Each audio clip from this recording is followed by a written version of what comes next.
یعنی یوں سمجھیے کہ صرف بخاری کو چھوڑ کر باقی صحاح ستہ کی تمام کتابوں میں اور بڑے جلیل القدر صحابہ سے یہ روایات ہیں۔ حضرت عبداللہ ابن عباس رضی اللہ تعالی عنہما حبر الامہ، حضرت عبداللہ ابن عمر رضی اللہ تعالی عنہما، حضرت ابو سعید خدری رضی اللہ تعالی عنہ اور حضرت ابو الدرداء رضی اللہ تعالی عنہ، ان صحابہ سے ان کتب حدیث میں جو روایات مروی ہیں وہ یہ ہے کہ جو شخص دجالی فتنے سے محفوظ رہنا چاہے وہ سورہ کہف کی ابتدائی اور آخری آیات کی تلاوت کرے۔ بعض روایات میں تو صراحت ہے ابتدائی اور آخری، بعض میں مطلقاً فرمایا گیا کہ 10 آیات سورہ کہف کی انسان کو دجال کے فتنے سے محفوظ رکھ سکتے ہیں۔ اس اعتبار سے جو تعلق ہے ان آیات کا دجالی فتنے کے ساتھ وہ گویا کہ احادیث صحیحہ سے ثابت ہے۔ نمبر 2 بات جو اب میں عرض کرنا چاہتا ہوں وہ یہ ہے کہ احادیث نبویہ ہی سے دجالی فتنے کے بارے میں جو باتیں ہمیں معلوم ہوتی ہیں وہ کیا ہے، دجال کے کیا اوصاف ہوں گے، کیا خصائص ہوں گے، دجالی فتنے کے کیا مظاہر ہوں گے، کیا آثار ہوں گے، کیا اثرات ہوں گے۔ اس کی وضاحت میں پہلے تو ایک بات نوٹ کر لیجئے، ایک ہے دجالی فتنہ، ایک ہے ایک شخص معین المسیح الدجال، ان دونوں میں فرق ہے۔ معلوم ایسا ہوتا ہے کہ ایک تو شخص ہوگا جس کا ظہور ہوگا، وہ شخص معین ہوگا، اور اگر احادیث کا تتبع کیا جائے تو معلوم ہوتا ہے کہ وہ یہود کا کوئی بہت بڑا لیڈر ہوگا، اور آخری زمانے میں قریب قیامت کا جو زمانہ ہے، قرب قیامت کا، اس میں جو بڑی عظیم جنگیں ہونے والی ہیں ان میں جب یہودیوں اور مسلمانوں کا مقابلہ ہوگا اور بہت کریٹیکل سٹیج پر وہ مقابلہ پہنچا ہوا ہوگا، اس وقت حضرت مسیح علیہ السلام کا نزول ہوگا اور وہ دجال اکبر کو یا المسیح الدجال جسے کہا گیا ہے اس کو وہ قتل کرے۔ تو المسیح الدجال یہ تو ایک شخص معین ہے، البتہ دجالی فتنہ صرف ایک شخص معین کے ساتھ نہیں متعلق، بلکہ اس کے لیے جو احادیث آئی ہیں ان کا جب ہم تتبع کرتے ہیں، ان سب کو جب جمع کرتے ہیں تو معلوم ہوتا ہے کہ وہ ایک خاص کیفیت ہے، ایک خاص دور میں کچھ ایسی کیفیات پیدا ہو جائیں گی کہ جن کو دجالی فتنے سے تعبیر کیا گیا ہے۔ وہ کیفیات کیا ہیں، میں کچھ احادیث کے حوالے سے وہ میں نوٹ کر کے لایا ہوں، آج آپ کے سامنے رکھ رہا ہوں۔ پہلی بات یہ معلوم ہوتی ہے کہ اس دور میں، اس دجالی فتنے میں، انسان کو جو قواعد طبعیہ ہیں، جو قدرت کی طاقتیں ہیں، کائناتی قوتیں ہیں، ان پر غیر معمولی غلبہ، اقتدار، اختیار حاصل ہو جائے گا، اور وہ دجال متصرف ہوگا ان تمام قواعد طبعیہ پر، بالکل ایسے انداز میں جیسے کبھی انبیاء کرام علیہ السلام کو اللہ تعالیٰ معجزے عطا فرماتا ہے۔ وہ معجزے کہ جو اللہ تعالیٰ کے فضل و کرم سے اللہ کے رسولوں کو عطا ہوئے ہیں، گویا کہ وہ سب کی سب کیفیات ہیں کہ جو دجال کے بارے میں قرآن مجید یا احادیث نبویہ میں وارد ہوئی۔ مثلا پہلی بات یہ بتائی گئی کہ اس کے لیے فاصلہ بے معنی ہو کر رہ جائے گا، انتہائی تیز رفتاری ہوگی جو اسے حاصل ہوگی۔ چنانچہ الفاظ یہ ہے کالغیث استدبرت الريح، وہ ایک ایسے طوفان کے مانند جو ہے وہ سیلاب آئے گا کہ جیسے کوئی بہت زوردار آندھی جو ہے اس کے ساتھ طوفان آیا کرتا ہے۔ آپ سائیکلون کا تصور کیجئے کہ جس طریقے سے وہ ایک انتہائی تیز رفتار ہوا جو ہے وہ طوفان کو لے کر آتی ہے، اس طور سے وہ فتنہ پھیلے گا۔ ایک اور حدیث میں الفاظ ہے فلا تدع قریۃ الا حبطتها فی 40 لیلہ، یہ مسلم شریف کی روایت ہے حضرت نواس ابن سمعان رضی اللہ تعالی عنہ۔ کوئی قریہ تک نہیں چھوڑے گا دنیا کی کوئی آبادی چھوٹی سے چھوٹی جس میں وہ نہیں پہنچ جائے گا 40 دن کے اندر اندر۔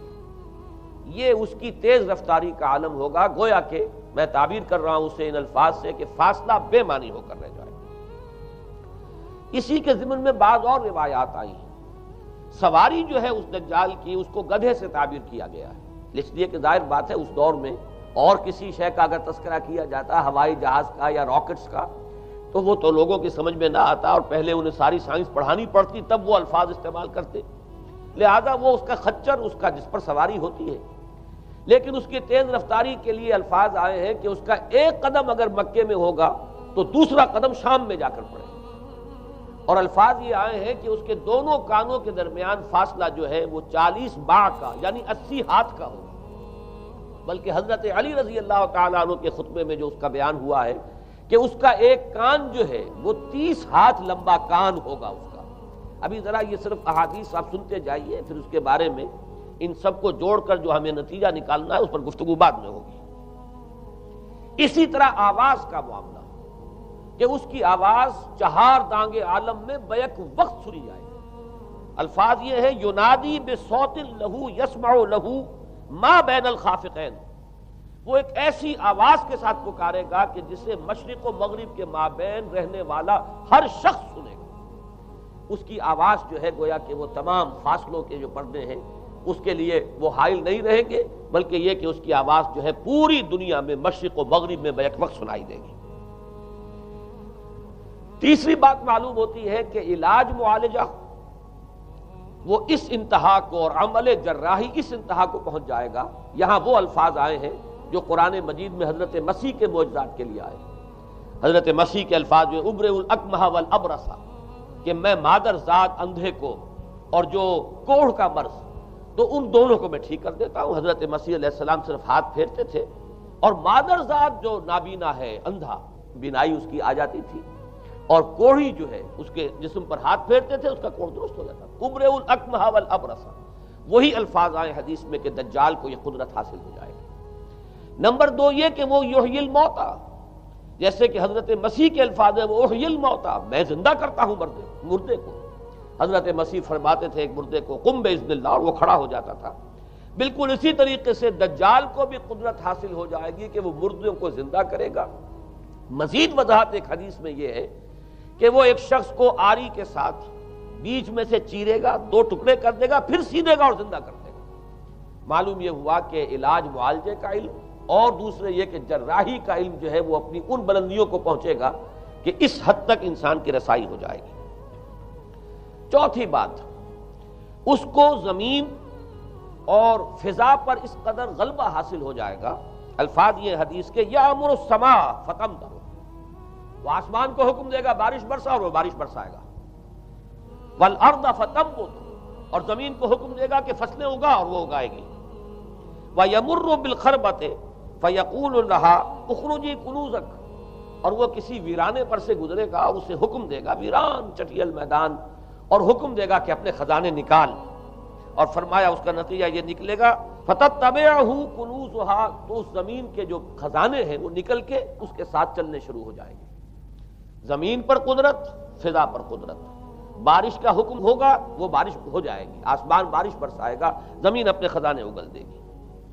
پانچویں بات، وَيُبْعَثُ مَعَهُ الشَّيَاطِينُ عَلَى صُورَةِ مَن مَاتَ، اس کے ساتھ کچھ ایسے شیاطین مبعوث ہوں گے کہ جو ان صورتوں کو اختیار کریں گے ان لوگوں کی جو مر چکے ہیں. من الآباء والأمہات والمعارف، جو آباء و اجداد اور مائیں اور دادیاں اور جو بھی جان پہچان والے لوگ ہیں جو فوت ہو چکے ہوں گے، وہ ان کی صورت اختیار کریں گے. فَتَأْتِيَ أَحَدَهُمْ فَيَقُولُ أَلَسْتُ فُلَانًا أَلَسْتَ تَعْرِفُنِي، پھر وہ آئے گا اور وہ شیاطین آئیں گے اور انسان سے کسی سے بات کریں گے، کیا تم مجھے نہیں پہچانتے؟ کیا میں تمہارا فلاں رشتہ دار نہیں ہوں؟ اپنی نشانیاں بیان کریں گے اور لوگ پہچانیں گے. یہ وہ احادیث ہیں کہ جن کا جو نتیجہ نکلتا ہے اب اس کو پہچان لیجئے. وہ نتیجہ یہ ہے کہ حضور صلی اللہ علیہ وسلم نے دجالی فتنے کے جو اوصاف بیان کیے یا جو علامات بیان کی، ان کا حاصل یہ ہے کہ سائنس اور ٹیکنالوجی کی وہ بلندیاں انسان کو حاصل ہو جائیں گی کہ جو چیزیں کبھی رسولوں کے معجزوں سے ظہور پذیر ہوتی تھی وہ قوانین طبیعہ پر تصرف کے باعث خود انسان کرنے لگے گا. یہ ہے در حقیقت حاصل. چنانچہ آج آپ دیکھیے وہ جو اس کا گدھا ہے وہ ہمارے آج کل کے ہوائی جہاز ہے، اور آپ کو معلوم ہے کہ یہ رڈار جو ہیں ان کے ہوائی جہازوں کے، یہ بالکل اینڈز پر ہوتے ہیں ان کے بازوؤں پر، اور یہی ان کے کان ہیں، انہی سے انہیں وہ معلومات حاصل ہوتی ہیں. خود ان کی لمبائی چوڑائی جو ہے وہ کتنی ہے، اور پھر یہ کہ ان کے درمیان فصل جو ہے وہ 80 ہاتھ کا یا 40 باہ کا وہ موجود ہے. اور جہاز کی ایک اڑان اب تو کہیں بات پہنچ گئی کہ آپ کو معلوم ہے کہ پوری دنیا کے گرد بھی ایک جہاز جو ہے وہ چکر لگا لیتا ہے چند گھنٹوں کے اندر. لیکن یہ ہے کہ عام جو رفتار ہے اس میں بھی ایک پڑاؤ سے دوسرے پڑاؤ تک، ایک جگہ سے جس کو ہاپ کرنا کہتے ہیں، یہ بھی کم سے کم 500-700 میل کا عام طور پر سفر جو ہے وہ جہاز طے کر رہا ہے. اسی طریقے سے ہماری جو سائنس کی خاص طور پر جو طبی سائنس ہے، اب اس میں جس طریقے سے کہ زندہ رکھا جاتا ہے انسانوں کو، اور وہ ویجیٹیبل چاہے کہا گیا ہے ان کو ہیومن ویجیٹیبلز، لیکن یہ کہ دل کی دھڑکن بھی چلائے جا رہے ہیں، خوراک بھی پہنچا رہے ہیں، آدمی جو ہے وہ زندہ سال ہر سال تک زندہ پڑا رہتا ہے۔ اور یہ کہ سرجری بعض جانوروں پر تو یہ بات ہو چکی ہے کہ کاٹے گئے ہیں اور پھر ان کو سی دیا گیا ہے، جوڑ دیا گیا ہے۔ یہ تمام جو بھی معجزے ہیں اس وقت سائنس دکھا رہی ہے۔ اسی طرح اگر یہ معجزہ دیکھنا ہو کہ زمین لقدق زمین جہاں کہیں کوئی آثار نہیں تھے کسی ایک پتے تک کے اگنے کے، اگر وہاں لہلہاتے ہوئے آپ کو چمن دیکھنے ہو تو ویسے سب سے پہلے تو یہ معاملہ ہوا تھا اسرائیل نے جو کر کے دکھایا تھا، لیکن اب تو آپ ابوظہبی چلے جائیے، سعودی عرب میں چلے جائیے۔ سعودی عرب کے اندر حال یہ ہے کہ آپ اگر ہوائی جہاز سے سفر کریں ریاض سے جدہ تک تو آپ کو جگہ جگہ بڑے سرکولر پیچز نظر آئیں گے جہاز سے، نہایت گرین، اور اس کے اندر جو ہے آرٹیفیشل اریگیشن کے ذریعے سے اور بہت عمدہ وہاں کاشت ہو رہی ہے، اور بہت خوبصورت فارمز جو ہیں وہ تمام کے تمام سرکولر پیچز، اس لیے کہ جو اریگیشن ہوتی ہے وہ ان ویلز کے ذریعے سے ہوتی ہے کہ جو ایک سرکل میں چلتے ہیں اور پانی کی وہ آرٹیفیشل بارش جو ہے وہ ہوتی رہتی ہے۔ باقی یہ کہ فضا سے آرٹیفیشل رین، یہ تو بہت ہی سادہ سی بات ہے کہ فضا کے اندر ایٹماسفیرک کنڈیشنز کو ذرا تبدیل کیا جائے تو بارش آ جاتی ہے۔ اور باقی رہ گیا آواز کا یہاں سے وہاں جانا، وہ تو آواز ہی نہیں، اب تو آپ صورتیں دیکھ رہے ہیں۔ آپ کو نیو یارک میں بیٹھا ہوا خطاب کرے، آپ پوری دنیا کے اندر جہاں چاہیں وہ آل ورلڈ اینٹینا آپ کے پاس صرف ہونا چاہیے، باقی یہ کہ آپ دنیا کے کسی بھی گوشے میں بیٹھے ہوئے کسی شخص کا خطاب یہ وہ سن سکتے ہیں۔ تو معلوم یہ ہوا کہ در حقیقت یہ جو دجالی فتنہ ہے، یہ جس کے اوصاف جو بیان کیے گئے، ابھی میں اس کو لفظ فتنہ سے تعبیر نہیں کر رہا، اسے جس چیز نے فتنہ بنایا وہ ابھی میں آپ سے عرض کروں گا، لیکن یہ جتنے اوصاف حدیث میں آئے، جتنی صفات بیان ہوئی ہیں، جو کوائف وہاں سامنے آ رہے ہیں، ان سب کا حاصل تو ایک لفظ میں یہ ہے کہ سائنٹیفک ڈیولپمنٹ اور ٹیکنالوجیکل ڈیولپمنٹ وہ اس درجے کی ہو جائے گی کہ قواعد طبیعیہ پر، فورسز آف دی نیچر پر انسان کو تصرف اور تسلط حاصل ہو جائے گا، اور وہ انہیں استعمال کرے گا، اور اس طریقے سے اس کے اندر وہ ساری کی ساری کیفیات جیسے کہ آج ہم دیکھ رہے ہیں اپنی نگاہوں کے سامنے وہ پیدا ہو جائیں گی۔ اب سوال یہ ہے کہ اس شے کو فتنہ کس چیز نے بنایا، یہ بات سمجھ لیجیے۔ جہاں تک سائنسی ترقی کا تعلق ہے، تکنیکی ترقی کا تعلق ہے، یہ چیزیں فی الاصل فتنہ نہیں ہے، یہ تو وہ علمہ آدم الاسماء کلہا کا ظہور ہے۔ اللہ تعالیٰ نے ازل میں حضرت آدم علیہ السلام کو جو صلاحیت عطا فرما دی تھی، یہ ایکسفولیشن ہے اس کا ظہور ہے۔ جیسے کہ آم کی گٹھلی میں آم کا درخت ہے، لیکن ظاہر بات ہے کہ اس کو درخت بننے میں وقت لگتا ہے، پہلے وہ 2 پتے نکلتے ہیں، پھر وہ بڑھتا ہے معاملہ، کئی سال میں جا کر وہ درخت جو ہے وہ جوان ہوگا اور وہ پھل دے گا۔ اسی طریقے سے یوں سمجھیے کہ بالقوہ وہ علم حضرت آدم علیہ السلام کو دے دیا گیا، یعنی وہ صلاحیتیں ودیت کر دی گئی، وہ فیکلٹیز، سمع اور بصر اور فؤاد، دیکھو سنو نتیجہ نکالو اور آگے بڑھو۔ آپ نے چیز دیکھی، ایک سنی، نتیجہ نکالا، اس کو نوٹ کیا، آگے بڑھے، پھر کوئی چیز دیکھی، پھر کوئی سنی، اپنے سابق جو نتیجہ آپ نے نکال کر محفوظ کیا تھا اپنی میموری میں، اس کے ساتھ اس کو ٹیلی کیا، کوئی اور نتیجہ نکل آیا اور آگے بڑھے۔ تو یہ تو سٹیپ بائی سٹیپ، قدم با قدم انسانی علم آگے بڑھ رہا ہے۔ یہ ہرگز فتنہ نہ ہوتا، میرے الفاظ پر توجہ کیجئے، اگر اس کے ساتھ متوازن طور پر ایمان اور روحانیت کا ارتقا بھی ہوتا رہے، اگر اس کے ساتھ اللہ کی معرفت، اللہ کی محبت، آخرت کا ایمان، منزل انسان کی جو ہے وہ آخرت ہے، دنیا نہیں ہے، اگر یہ چیزیں ساتھ کے ساتھ ہوتی تو یہ ہرگز فتنہ نہیں۔ فتنہ در حقیقت اسے جس نے بنایا ہے وہ یہ ہے کہ کچھ ایسے اسباب ہوئے ہیں، اور وہ اسباب آج مجھے بیان کرنے کہ در حقیقت موجودہ عیسائیت اس کا سب سے بڑا سبب ہے۔ اس کے نتیجے میں ایک بہت بڑا گیپ ہے، اپالنگ گیپ ہے، بڑا مہیب خلا ہے، بڑی وسیع خلیج ہے جو حائل ہو چکی ہے کہ ایمان اور روحانیت ختم ہوتے چلے گئے، اور یہ ٹیکنیکل اور سائنٹیفک ڈیولپمنٹ بڑھتی چلی گئی۔ ان دونوں کے درمیان جو مہیب خلا پیدا ہوا ہے اس نے اسے فتنہ بنا دیا ہے، اور عظیم ترین فتنہ بنا دیا ہے۔ ورنہ اگر اس کے ساتھ ہی اللہ پر ایمان، آخرت پر ایمان، اور انسان کے اندر ایمانی کیفیات، اس کی روحانی کیفیات اگر یہ بھی برقرار رہتی، بلکہ اس کے ساتھ متوازن طور پر ان کو ترقی کرنا چاہیے تھی، تو یہ ہرگز فتنہ نہیں ہے۔ تو پہلی بات یہ سمجھ لیجئے کہ اگرچہ دجالی فتنے کے جو صفات، اس کے اوصاف، اس کی علامات، اس کے مظاہر جو بھی حدیث کے ذریعے سے ہمیں معلوم ہے، جس کا میں نے ابھی آپ کے سامنے تذکرہ کیا، وہ سب در حقیقت تعبیر ہے اس دور کا جو محاورہ ہے، اس دور کی جو زبان ہے، اس دور میں جن الفاظ سے گفتگو کی جا سکتی تھی، اس دور کے ایڈیم میں آج کی جو سائنٹیفک اور ٹیکنالوجیکل ترقی ہے، گویا کہ اس کی تعبیر کی گئی ہے کہ وہ دجالی فتنہ ہوگا۔ لیکن اس شے کو فتنہ بنانے والی شے در حقیقت یہ ہے کہ ایک بہت بڑی خلیج حائل ہو چکی ہے ایمان اور روحانیت، اور دوسری طرف سائنٹیفک اور ٹیکنالوجیکل ڈیولپمنٹ میں ان دونوں کے درمیان اتنا بعد اور فصل پیدا ہو گیا ہے کہ جس کی وجہ سے اس نے فتنے کی شکل اختیار کی۔ اس کا سبب کیا ہے، آج ہمیں اس پر غور کرنا ہے۔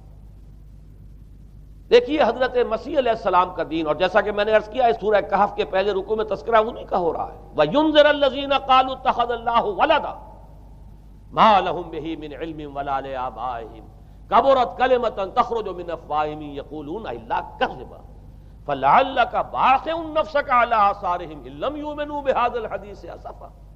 ان آیات کا پہلے ترجمہ آپ سن لیجئے، جو پہلی آیات ہے ان کا ترجمہ ہم کر چکے ہیں۔ کل حمد اس اللہ کے لیے ہے جس نے اپنے بندے پر کتاب نازل فرمائی اور اس میں کوئی کجی نہ رکھی، جو بالکل سیدھی ہے اور خبردار کرتی ہے ایک ایسی بڑی عظیم اور مہیب جنگ سے کہ جو خاص اللہ کی طرف سے ہوگی، اور بشارت دیتی ہے مومنین کو جو نیک عمل کریں کہ ان کے لیے بہت بڑا اور بہت عمدہ اجر ہے۔ ماکثین فیہ ابدا، وہ اس میں رہیں گے ہمیشہ ہمیشہ۔ وَيُنذِرَ الَّذِينَ قَالُوا اتَّخَذَ اللَّهُ وَلَدًا، اب دوہرا کر بات آئی، اور تاکہ خبردار کر دے ان کو جنہوں نے یہ کہا کہ اللہ نے کسی کو اپنا بیٹا بنایا۔ مَا لَهُم بِهِ مِنْ عِلْمٍ، نہیں ہے ان کے پاس اس کے بارے میں کوئی علم، وَلَا لِآبَائِهِمْ، نہ ان کے آباء و اجداد کے پاس کوئی علم تھا، کوئی عقلی دلیل نہیں، کوئی اللہ کی اتاری ہوئی کسی کتاب میں، اللہ کے اتارے ہوئے کسی صحیفے میں اس کے لیے سند نہیں۔ وَلَا لِآبَائِهِمْ كَبُرَتْ كَلِمَةً تَخْرُجُ مِنْ أَفْوَاهِهِمْ، بہت بڑی بات ہے کہ جو نکل رہی ہے ان کے منہوں سے، إِن يَقُولُونَ إِلَّا كَذِبًا، نہیں بول رہے یہ، نہیں کہہ رہے یہ مگر جھوٹ۔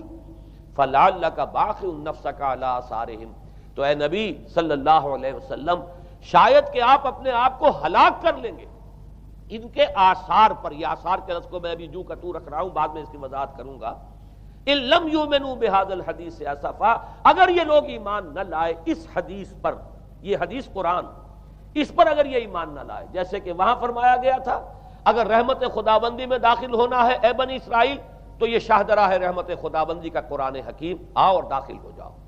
یہاں پر ان عیسائیوں کو متنبہ کیا جا رہا ہے اگر وہ اس حدیث پر، یہ حدیث اللہ، اللہ کی کتاب، احسن الحدیث کتابا متشابہہ فَبِأَيِّ حَدِيثٍ بَعْدَهُ يُؤْمِنُونَ، اگر اس اللہ کی حدیث پر، اللہ کی کتاب پر یہ ایمان نہ لائے تو جو ان کے آثار ہوں گے، جو نتائج نکلیں گے، ان پر اے نبی شاید کہ آپ اپنے آپ کو صدمے اور رنج اور غم سے ہلاک کر لیں۔ یہ ہے در حقیقت وہ آیات کے جن میں تذکرہ ہو رہا ہے عیسائیت کا، لیکن عیسائیت سے مراد کیا ہے اسے سمجھیے۔ حضرت مسیح علیہ السلام کا دین تو بعین ہی وہی دین تھا جو دین آدم سے لے کر محمد تک صلی اللہ علیہ وسلم وعلیہم الصلاۃ والسلام جتنے انبیاء آئے ہیں ان کے دین میں کوئی فرق نہیں تھا۔ دین توحید، وہی ایمان، البتہ شرائع کے اندر، شریعتوں میں کچھ تفصیلی احکام میں فرق ہوا ہے، شریعت موسوی اور شریعت محمدی میں علی صاحب الصلاۃ والسلام تھوڑا تھوڑا فرق ہے، دین ایک ہی ہے۔ شرع لکم من الدین ما وصی بہ نوحا والذی اوحینا الیک وما وصینا بہ ابراہیم وموسیٰ وعیسیٰ، دین میں تو ہم نے وہی شے تمہارے لیے بھی معین کی ہے مسلمانوں، کہ جس کی کہ ہم نے نوح کو وصیت کی تھی اور جس کی کہ ابراہیم کو اور موسیٰ کو اور عیسیٰ کو وصیت کی، دین ایک ہے۔ ان الدین عند اللہ الاسلام، تو دین مسیحی بھی وہی تھا بعین ہی جو دین محمدی ہے اور دین موسوی ہے صلی اللہ علیہ وسلم علیہ الصلاۃ والسلام۔ البتہ حادثہ جو نہایت عظیم پیش آیا ہے اور وہ یہ ہے کہ پال، ساؤل اس کا نام تھا پہلے، جس نے کہ اپنی زندگی میں حضرت مسیح علیہ السلام جب تک موجود تھے دنیا میں شدید انہیں تکلیفیں پہنچائیں، شدید ایذائیں پہنچائیں، ان کی مخالفت پر کمر بستہ رہا، لیکن اس کے بعد جب انہیں اٹھا لیا گیا، یا عیسائیوں کے عقیدے کے مطابق وہ سولی دیے گئے، اور اس کے بعد ان کا عقیدہ بھی یہ ہے کہ سولی پانے کے بعد پھر وہ زندہ ہو کر آسمان پر چلے گئے، جبکہ ہم یہ سمجھتے ہیں اور ہمارا ایمان ہے کہ انہیں سولی دی نہیں گئی، بلکہ انہیں تو پہلے ہی اٹھا لیا گیا تھا، ان کی جگہ کوئی اور ہے۔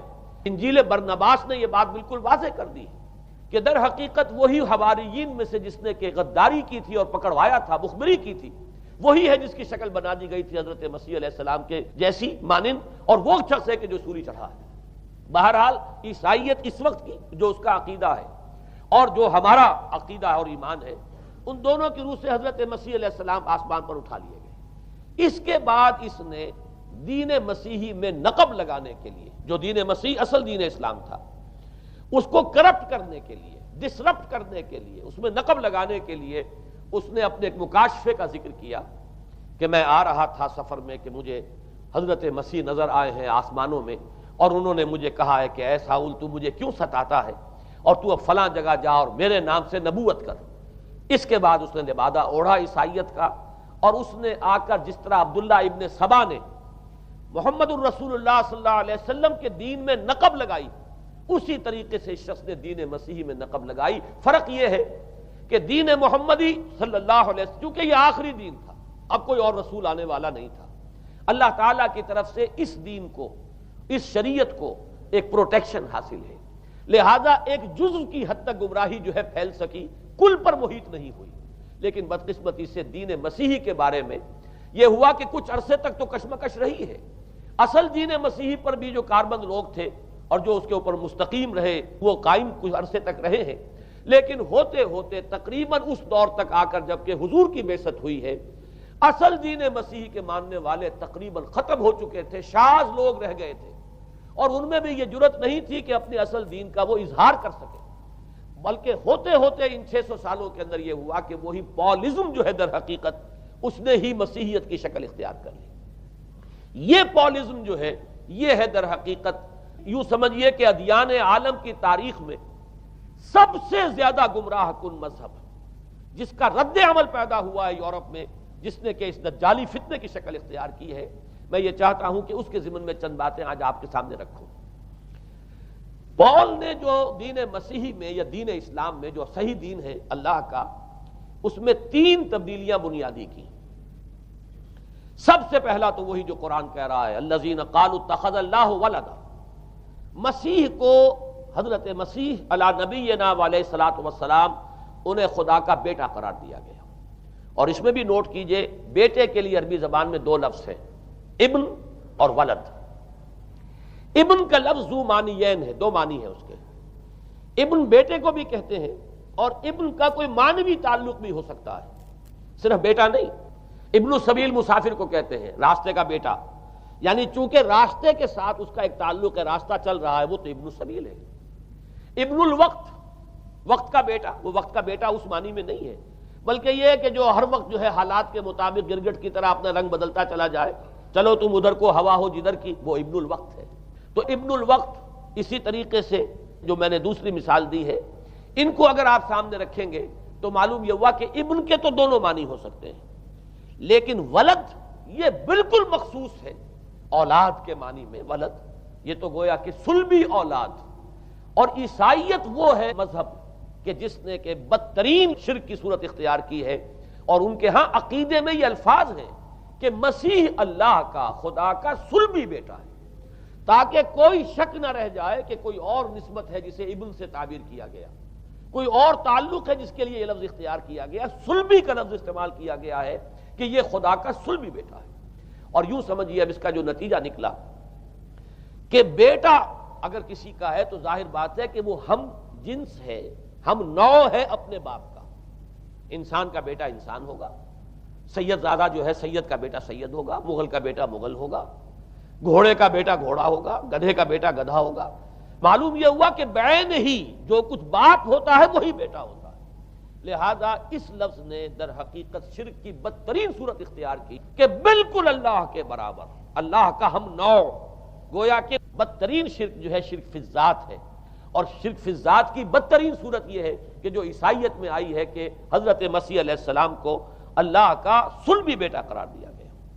اب اس کے نتیجے میں چونکہ ظاہر بات ہے کہ آخر بائبل بھی موجود تھی، اس بائبل کو ایک دم کیسے ختم کر دیتا سینٹ پال؟ سینٹ پال کہیں یا بہرحال میں تو لفظ سینٹ اس کے ساتھ استعمال نہیں کرنا چاہتا، لیکن چونکہ ہمیں یہ ہدایت ہے قرآن مجید کی بھی کہ جو باطل معبود بنا لیے جاتے ہیں انہیں بھی ہم کوئی ان کے لیے توہین والے الفاظ استعمال نہ کریں، لہذا میں یہ لفظ استعمال کر رہا ہوں، ورنہ جی تو چاہتا ہے کہ کوئی اور لفظ اس کے لیے استعمال کیا جائے۔ لیکن جو بھی اس وقت دنیا میں اس کا معروف نام ہے پال، سینٹ پال، تو اس نے چونکہ ظاہر بات ہے کہ پوری بائبل کو کیسے ختم کر دیتا، ایک دم تورات کو کیسے ختم کر دیتا؟ تورات تو آج تک چلی آ رہی ہے بائبل کے ساتھ ملی ہوئی، the old testament, the new testament, یہ دونوں مل کر بائبل بنتی ہے۔ لہذا اب گورکھ دھندا بنانا پڑا انہیں، وہ تسلیس والا گورکھ دھندا، 3 میں 1 1 میں 3، توحید بھی ہے تسلیس بھی ہے، 3 میں 1 1 میں 3، اور یہ وہ شے ہے کہ جس نے عقیدے کا تعلق عقل سے منقطع کر دیا۔ اس سے سمجھ میں آنے والی بات نہیں، 3 میں 1 1 میں 3 ایک گورکھ دھندا ہے۔ نتیجہ انہوں نے یہ نکالا کہ ڈوگما در حقیقت اس کا عقل سے کوئی تعلق نہیں، ڈوگما بس عقیدہ ہے، اور اس عقیدے ہی کے اوپر سارے دین کی بنیاد ہے، باقی وہ عقل میں آئے نہ آئے، عقل کے لیے قابل قبول ہو یا نہ ہو۔ یہ بات اچھی طرح سمجھ لیجئے کہ اگرچہ ہمارے ہاں بھی ہم بھی یہ بات کہتے ہیں کہ بہت سے حقائق جو ہے کائنات کے وہ ایسے ہیں کہ جن تک عقل کی رسائی نہیں ہے اس کے لیے ہم مجبور ہیں، محتاج ہیں وحی کی ہدایت کے، لیکن 2 چیزوں میں فرق کیجئے، ایک ہے عقل سے ماورا ہونا اور ایک ہے عقل کے خلاف ہونا، ان دونوں چیزوں میں زمین و آسمان کا فرق ہے۔ ایک وہ حقائق ہے کہ جو عقل از خود ان تک رسائی حاصل نہیں کر سکتی، لیکن جب وہ سامنے آتے ہیں تو عقل تسلیم کرتی ہے کہ ہاں یہ بات سمجھ میں آتی ہے۔ ایک وہ چیزیں ہیں کہ جن کو عقل تسلیم نہیں کرتی، تو ایک ہے مخالف عقل، ایک ہے ورائے عقل، ان دونوں میں زمین و آسمان کا فرق ہے۔ ہمارے دین میں تو عقل کو اپیل کیا گیا ہے، لعلکم تعقلون، لعلہم یعقلون، اولو الالباب الذین یعقلون۔ اب ظاہر بات ہے کہ عقل کو ہاتھو برہانکم ان کنتم صادقین، لاؤ دلیل اپنی، تو دلیل سے عقل سے اپیل کی گئی۔ اور اس میں وہ رشتہ جو میں نے کئی مرتبہ بیان کیا علامہ اقبال کے اشعار کے حوالے سے کہ عقل گو آستاں سے دور نہیں، اس کی قسمت میں پر حضور نہیں، اور گزر جا عقل سے آگے کہ یہ نور چراغ راہ ہے، منزل نہیں ہے۔ منزل تک تو عقل نہیں پہنچائے گی لیکن راستہ تو دکھاتی ہے، اور جب کہ وحی کی روشنی سامنے آتی ہے تو عقل اس کی تصدیق کرتی ہے۔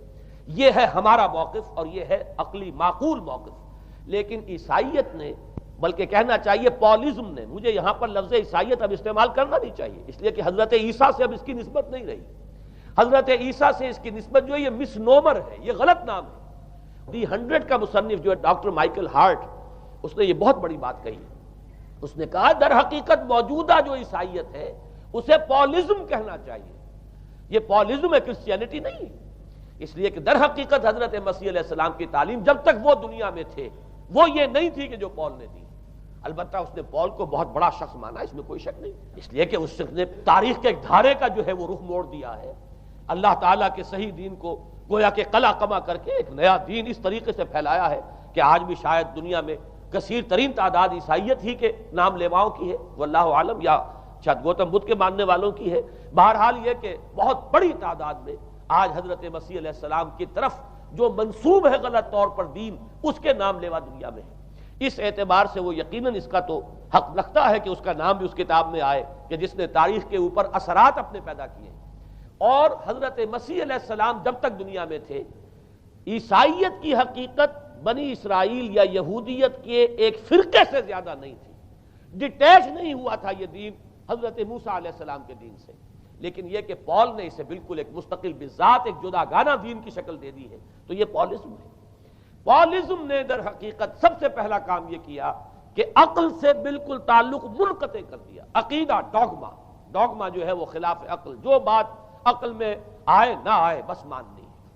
تو پہلی تو یوں سمجھیے کہ نقب جو لگی ہے دین کے اندر وہ اس تسلیس کے حوالے سے، اور تسلیس کا گورکھ دھندا خلاف عقل، لہذا ڈوگما کی جو کا لفظ جو استعمال ہوا ہے کہ بس اس کو تو ہم مانیں گے چاہے وہ عقل کے لیے قابل قبول ہو چاہے نہ ہو۔ دوسرا اس سے بھی زیادہ آپ دیکھیے، ایک سے ایک بڑھ کر اینٹ رکھی جا رہی ہے، خشت اول چون حد میں مار کج تاثریا میرود دیوار کج۔ دوسرا کفارے کا عقیدہ جو مبنی ہے صلیب کے عقیدے پر۔ مسیح نے انتہائی ذلت کی موت، یعنی صلیب کی موت جو ہے وہ خود کہتے ہیں کہ انتہائی ذلت کی موت ہے۔ یہ ذلت کی موت کا پیالہ اس لیے پیا تاکہ اس کے ماننے والوں کی طرف سے کفارہ ادا ہو جائے۔ مسیح کفارہ ادا کر چکا ہے، اب جو شخص بھی مسیح کو مان لے گا اس کی گویا کہ نجات ہو گئی، اس کا عمل سے کوئی تعلق نہیں۔ عمل ہو نہ ہو، بد کردار ہو، اچھا کردار والا ہو، نیک ہو، بھلا ہو، جیسا بھی ہو، برا ہو، بدماش ہو، لچا ہو، لفنگا ہو، مسیح کو مان لے۔ صرف ماننے پر، اس لیے کہ مسیح تو اس کی طرف سے کفارہ پیش کر چکا، سارے گناہوں کا کفارہ جو ہے مسیح نے انتہائی ذلت آمیز موت جو ہے قبول کر کے گویا کہ اپنے ماننے والوں کے تمام گناہوں کا کفارہ دے دیا ہے۔ یہ دوسرا عقیدہ۔ اس کا نتیجہ کیا نکلا؟ تثلیث نے عقل سے تعلق توڑ دیا تھا مذہب کا، اس نے عمل سے تعلق توڑ دیا۔ ڈوگما ہی ڈوگما ہے، نہ عقل سے کوئی تعلق نہ عمل سے کوئی تعلق، کوئی تعلق نہیں رہا۔ دین کی جڑیں جو ہے دونوں اعتبار سے، دین تو نام ان دو چیزوں کا، الا الذین آمنوا وعملوا الصالحات، دونوں کی گویا کہ جڑیں منہدم ہو گئیں، بنیادیں منہدم ہو گئیں، جڑیں کاٹ دی گئیں کہ نہ اس کا تعلق عقل کے ساتھ ہے نہ عمل کے ساتھ ہے۔ تیسری بات آئی ہے، اس نے کہا شریعت منسوخ۔ یہ عجیب ہے، دیکھیے جسے آئرنی آف فیٹ کہتے ہیں انگریزی زبان میں۔ ابھی تک بائبل کے اندر سینٹ میتھیو کے جو روایت ہے، متی کی انجیل جسے کہا جاتا ہے، gospel of the lord according to saint Matthew, اس میں جو سرمن آف دی ماؤنٹ ہے، ایک واعظ ہونے کے اعتبار سے واقعتاً میں اس کی عظمت کا بڑا قائل ہوں، عظیم ترین واعظ ہے دنیا کا۔ اس کے شروع میں یہ الفاظ موجود ہیں، don't think I have come to destroy law, ہرگز یہ نہ سمجھنا کہ میں شریعت کو ختم کرنے آیا ہوں۔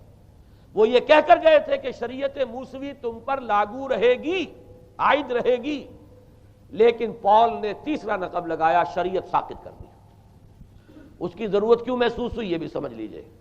حضرت مسیح یہ کہہ کر گئے تھے کہ میں صرف بنی اسرائیل کے لیے آیا ہوں، میں اسرائیل کے گھرانے کی کھوئی ہوئی بھیڑوں کی تلاش میں آیا ہوں۔ انجیل میں یہ الفاظ آج بھی موجود ہیں۔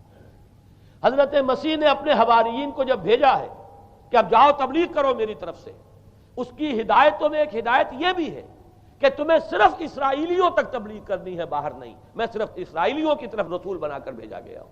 یہ الفاظ بھی موجود ہیں، اگرچہ اس وقت کے انجیل میں جو الفاظ ہیں وہ تو میں سمجھتا ہوں کہ حضرت مسیح علیہ السلام کے شایان شان نہیں ہے، وہاں کوئی نہ کوئی تحریف ہوئی ہے لفظی، اس لیے کہ وہاں تشبیہ یہ دی گئی ہے کہ کوئی اپنے بچے کے حصے کی روٹی جو ہے کتے کے آگے نہیں ڈالتا۔ گویا کہ جینٹائلز جو ہیں، غیر بنی اسرائیلی، انہیں اس جملے کی روح سے انہیں کتوں سے تشبیہ دی جا رہی ہے کہ میرے پاس میرے بچوں کے حصے کی روٹی ہے، میرے بچے ہیں اسرائیلی، میری روٹی جو ہے یہ جو میرے پاس ہے وہ اسرائیلیوں کے لیے ہے، کوئی اپنے بچوں کے حصے کی روٹی کتے کو نہیں کھلاتا۔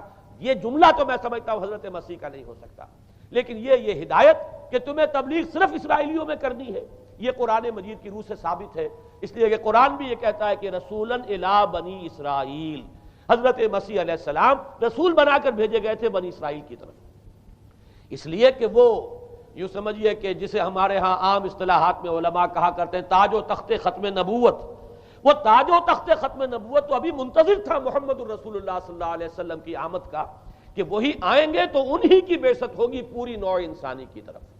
آپ سے پہلے کسی رسول کی بعثت پوری نوع انسانی کی طرف نہیں ہوئی بشمول حضرت مسیح علیہ السلام۔ ہر جو ہے رسول جو آیا ہے آپ سے پہلے اپنی اپنی قوموں کی طرف آیا ہے، لیکن اس پال نے کیا کیا؟ پہلے تو یہ اصول توڑا، ہم اس دین مسیحی کی یا جو پالزم ہے اس کی اب تبلیغ کریں گے غیر اسرائیلیوں میں بھی۔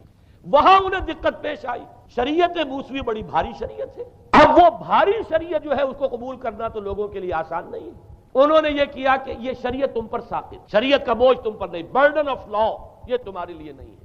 اور میں یہاں مثال دے دینا چاہتا ہوں، بین ہی تاریخ نے اپنے آپ کو دہرایا ہے۔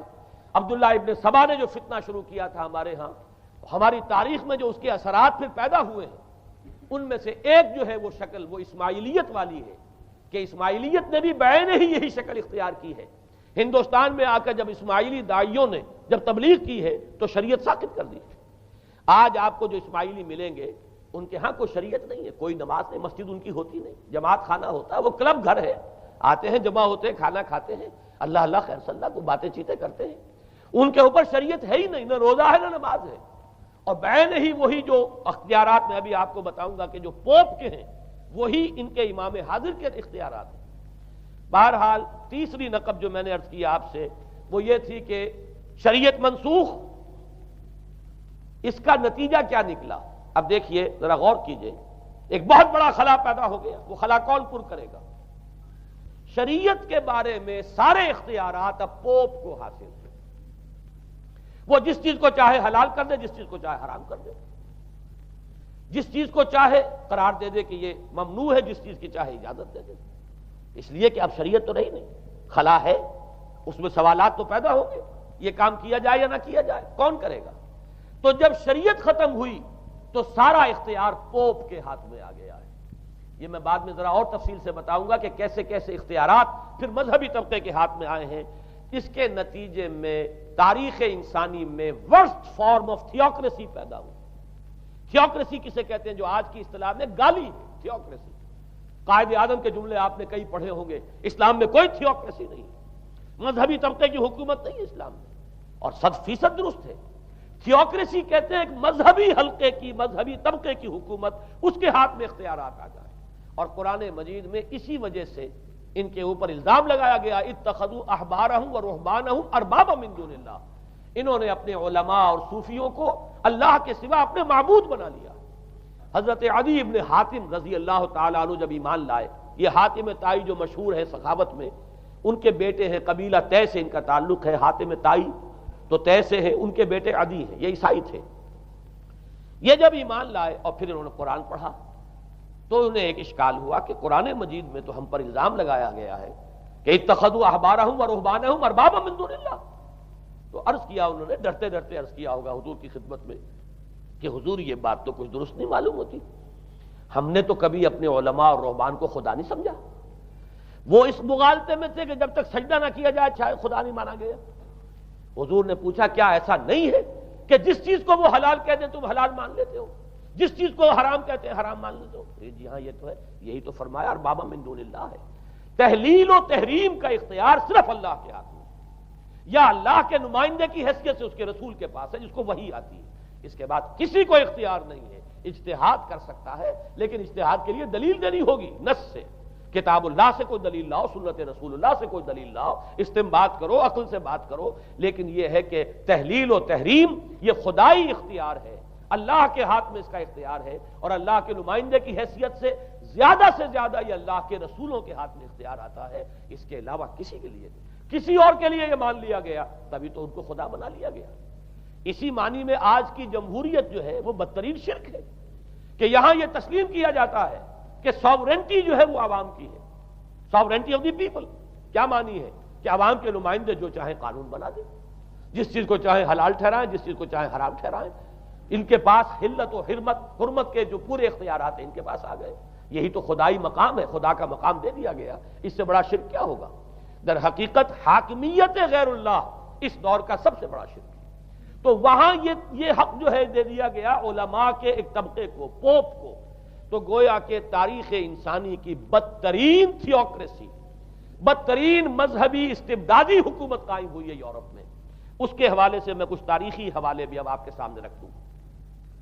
دیکھیے جب تک پال نے یہ کام شروع کیا ہے تو تقریباً 3 صدیوں تک تو یہ صرف ایک مذہبی تبلیغ کا کام ہوا ہے۔ انہوں نے کوششیں کی، محنتیں کی، پیغام پہنچایا، اور جیسا کہ میں عرض کر چکا ہوں اس وقت تک گڈمٹ تھے، پال کے ماننے والے بھی تھے اور حضرت مسیح کے جو اصل صحابہ تھے جو ان کے حواریین تھے ان کے ماننے والے بھی تھے، لہذا کشمکش ان کے اندر بھی چل رہی تھی۔ لیکن ظاہر بات ہے کہ حضرت مسیح کے اصل حواریین وہ تو اول تو یہ کہ اپنی گفتگو رکھ رہے تھے محدود بنی اسرائیل تک، نمبر 2 یہ کہ انہوں نے تو شریعت کو ساقط نہیں مانا۔